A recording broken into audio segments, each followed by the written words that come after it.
ক্যান্টনমেন্টের ওখানে অনেক কিছু ঠিক হয়েছিল বিএনপিকেও শেষ করে দেওয়ার জন্য, ঠিক হয়েছিল এদেশে গণতন্ত্রটা বন্ধ করে দেওয়ার জন্য, ঠিক হয়েছিল যারই ধারাবাহিকতা আমরা পরবর্তীতে দেখেছি।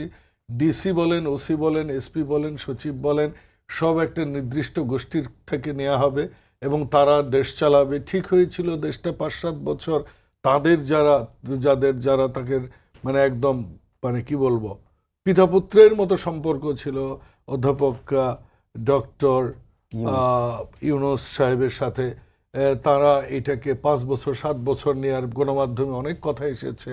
শুধু তাই নয়, ইলিনয় বিশ্ববিদ্যালয় থেকে ধার করা আমেরিকান নাগরিক এদেশে নিয়ে এসে এই দেশ ঠিক করার তারা প্রয়াস করেছে এবং সর্বশেষ প্রয়াসটা তারা করেছিলেন ব্যালটের মাধ্যমে। যখন সেই ব্যালটে আমরা দেখেছি 4টা ধারা ক খ গ ঘ, যেটার সাথে কিন্তু আপনার সেই বা সংসদ ভবনের দক্ষিণ প্লাজায় স্বাক্ষর করার সেই জুলাই সনদের সাথে সম্পৃক্ততা ছিল না।